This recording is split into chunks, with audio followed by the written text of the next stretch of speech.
construye sus indicadores para medir la efectividad de la política del Estado en la lucha contra la corrupción a partir de encuestas con las personas que realizan actividades en cada uno de nuestro país. Nosotros no reconocemos la metodología que desarrolla Transparencia Internacional para medir la corrupción.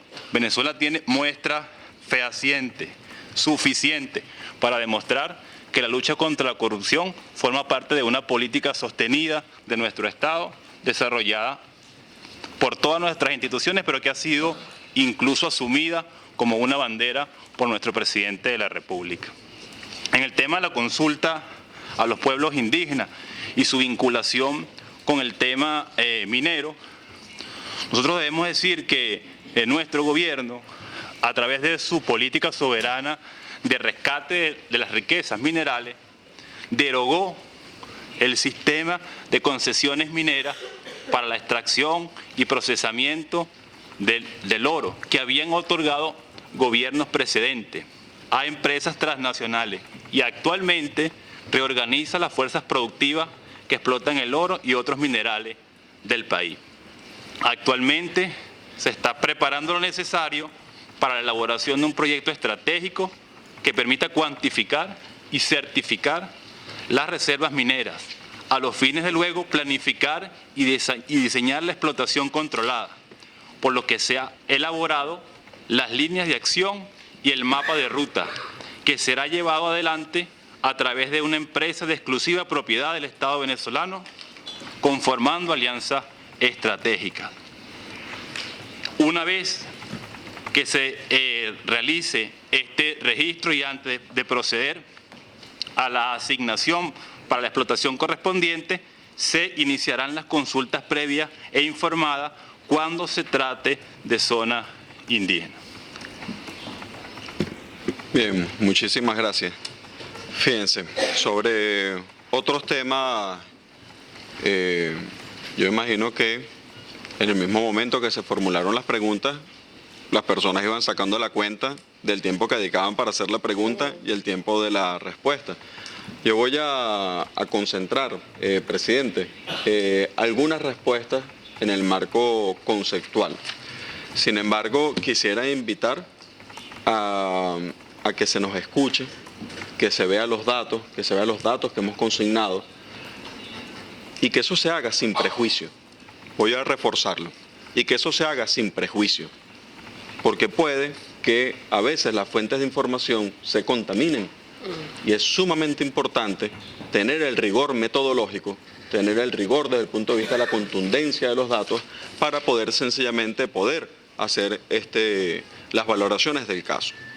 Por otra parte, me voy a referir un poco más adelante sobre esto, sobre las valoraciones que tienen que ver con el rigor científico y las valoraciones apreciativas individuales que puedan existir en instancias que son de nuestros componentes internacionales, desde el punto de vista de algo tan importante como los derechos humanos. Sobre eso me voy a referir un poco más adelante.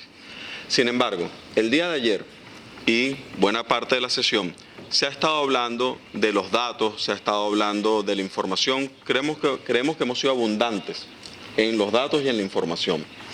Sin embargo, me quedó anoche la reflexión y empecé a buscar simplemente los datos que como ministro y vicepresidente de Planificación y Conocimiento me corresponden de las encuestas, del seguimiento de la información que se hace en Venezuela.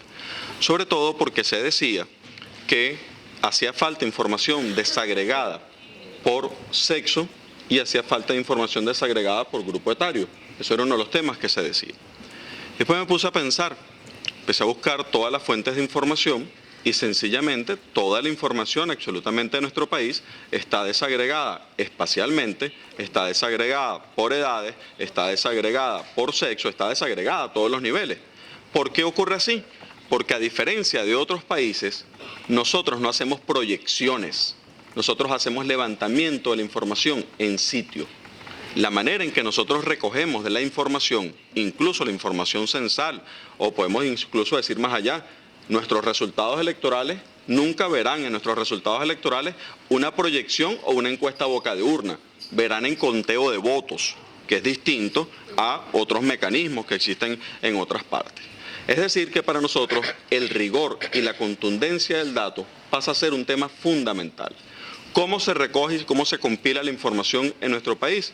Sencillamente todo el país está hecho. La segmentación desde el punto de vista censal, existen las unidades espaciales para la recolección de la información, existe la periodicidad del dato validado con todos los organismos internacionales, incluso somos referencia en varios organismos en cuanto a la recolección de información, y se hace la recolección de información primaria y se hace la recolección de la información periódicamente en cada uno de los periodos censales. Es consecuencia que nosotros la información, toda la información que existe como un valor agregado nacional, es consecuencia de que existe la muestra y la recolección de la información en cada uno de los sitios, en cada uno de los espacios. Es decir, que no es un valor nacional que posteriormente se desagrega y se pone a nivel local. Dicho eso, la primera respuesta es que evidentemente el dato está. Después me vino la contradicción. ¿Será que ese dato lo tengo yo individualmente por ser ministro de Planificación y vicepresidente de Planificación y Conocimiento? ¿Será acaso, porque entiendo que bueno, que hay organismos, hay instancias, incluso algunas han hecho gala mientras estábamos haciendo respuesta a buena parte de las cosas acá, y que usted mismo dijo ayer, algunas cosas quedarán para mañana? La gala que hicieron en algunos medios de comunicación fue, no fueron respondidas las preguntas. Bueno, era parte precisamente del esquema. Cosas se hacen, se responden el día de mañana. Es decir, que eso de alguna manera es una posición adelantada. Pero bueno, de alguna manera muestra la intencionalidad que se tenía en esa información. Dicho ese tema, ha sido una constante y buena parte del sesgo. No existe la información por sexo, por edades, no está la información desagregada, etc. Yo había pedido el recurso del proyector, pero no fue posible.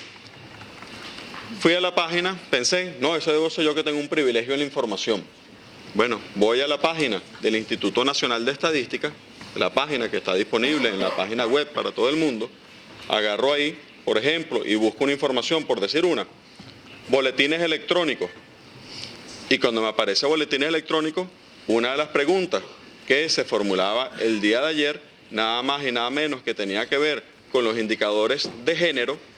Ahí está la información procesada con el boletín de indicadores de género de nuestro país. Boletín de indicadores de género por semestre, publicado en julio del año 2014. Nosotros publicamos los boletines al finalizar cada semestre y ahí está la información suministrada, que supuestamente era un secreto de Estado, disponible en un portal de información público y accesible para todo el país. Ahí está buena parte de la información que se estaba dando. Entonces viene la otra pregunta. Si la información está pública, si está difundida para todo el mundo, ¿por qué razón algunas instituciones que suministran información lo hacen de manera sesgada? ¿Será que acaso tienen la intencionalidad de sesgar organismos internacionales de la prestancia de esta institución? ¿Será que acaso se quiere sesgar y coartar la posibilidad de tener la información clara y fidedigna de todo nuestro país? Bueno, veamos otro. Por ejemplo, un geoportal vinculado a lo que tiene que ver con la información, en el caso específico de lo que se llama Infoplan, que es un mecanismo de información para la planificación disponible para todo el país, donde se suministra, por ejemplo, las estadísticas vinculadas con nuestro país, indicadores. Ahí está, estadísticas económicas, estadísticas sociales, tasas de empleo por sexo, por edad, la tecnología de la información, número de suscriptores de telefonía fija, número de suscriptores de internet, etcétera, disponible en los portales de información. Dicho esta información, no voy a desagregar, evidentemente estoy planteando un tema. Se ha hablado mucho de la libertad de Internet. He hecho ejercicio de una parte de la libertad de Internet. ¿Cuánto tiempo me queda? 4 minutos. 5 minutos me quedan. He hecho ejercicio de una parte de las libertades con una demostración empírica de las libertades de Internet. Resulta curioso, y voy a conectarlo con el otro punto que se ha hecho referencia, resulta curioso que se hable de falta de libertades de Internet en nuestro país. Nuestro país era un país que venía de 3% de penetración de Internet y hoy es 64% la penetración de Internet que tiene nuestro país. ¿Cuáles son los portales que se han tumbado en nuestro país? ¿Cuáles son los que se ha sesgado la información? Si es tan así, ¿cómo es eso que hay un portal donde se publica todos los días una información sobre el valor de la divisa?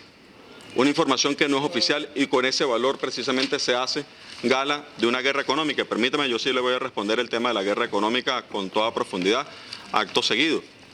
Pero ahí se publica permanentemente un valor de la divisa que supera en el doble el valor del mercado que está establecido y en más de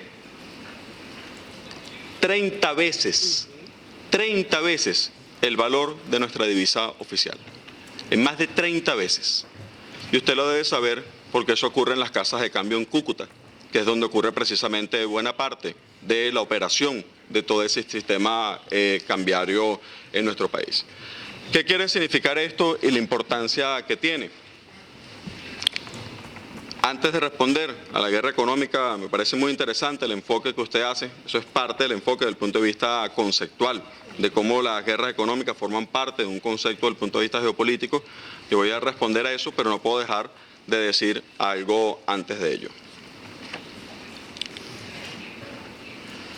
Fíjense. Este espacio es un espacio muy delicado. Es un espacio sumamente importante, donde estamos todos asistiendo de buena fe a conversar, a discutir, a ver los indicadores, ver cómo vamos las cosas, aprender, que se aprenda de lo que hemos hecho humildemente. Sin embargo, cuando se hacen juicios valorativos, se está tomando posición. Y eso es profundamente delicado. Cuando se hace un juicio de valor, cuando se dice, por ejemplo, ¿qué es eso de la guerra económica? En lugar de atacar los problemas de la eficiencia, en lugar de atacar los problemas de corrupción, se está haciendo un juicio de valor. Cuando se agarra, por ejemplo, y se dice, eso de la guerra económica no es más que un pretexto, se está haciendo un juicio de valor. Y entiéndanme que yo soy miembro de un pueblo y soy ministro y vicepresidente de un gobierno y voy a exigir respeto profundo por el pueblo de Venezuela y por las acciones que se acometen contra nuestro país. Nosotros les exigimos un profundo respeto con toda la serenidad, con toda la tranquilidad, pero entiendan que en función del primer artículo del pacto que hoy estamos discutiendo, nosotros exigimos el respeto a la autodeterminación de nuestro pueblo y a la definición de cómo vamos a transitar y construir nuestro futuro. ¿Qué significa la guerra económica contra nuestro país?